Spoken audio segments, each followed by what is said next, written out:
اب انسانوں نے، مسلمانوں نے ہی آگے پہنچانا ہے، تو اس میں سستی کرنے والی کوئی گنجائش موجود نہیں۔ جو موجودہ حالات چل رہے ہیں،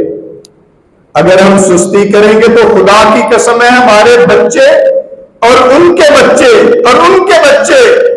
اسلام سے نابلد ہو جائیں گے۔ ان کو کلمہ بھی نہیں آتا ہوگا، ہمیں تو کلمہ آتا ہے، نماز پڑھنے نہیں آتے۔ کبھی کبھار رمضان کے مہینے میں روزے رکھ لیتے ہیں نا، وہ یہ بھی ان کو نام کا بھی نہیں پتا ہوگا کہ ماہ رمضان بھی کوئی ہوتا ہے، اس پہ روزے رکھنے ہوتے ہیں، یہ بھی نہیں پتا ہوگا۔ تو کیا ہمیں سستی اس کام میں دکھانی چاہیے؟ یہ پیغمبروں کا وظیفہ ہے۔ اور پھر نبی کریم صلی اللہ علیہ وسلم فرماتے ہیں کہ نظر اللہ عمران، اللہ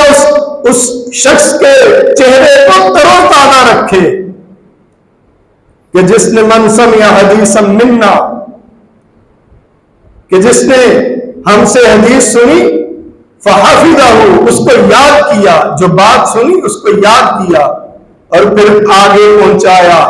رب حامل فقہ غیر فقیہ، کہ کچھ سننے والے، کچھ بتانے والے اتنے زیادہ سمجھدار نہیں ہوتے، دین کو سمجھنے والے نہیں ہوتے، لیکن کیا ہوتا ہے کہ جو سننے والا ہے وہ اس بات کو اچھے طریقے سے سمجھ سکتا ہے، وہ آگے بیان کر سکتا ہے اس کو۔ اور پھر نبی کریم صلی اللہ علیہ وسلم نے فرمایا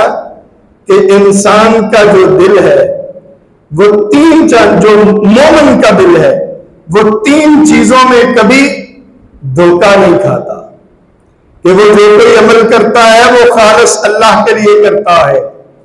اور جس کو اس کے اوپر امیر بنا دیا جاتا ہے، جس کو حکمران بنا دیا جاتا ہے،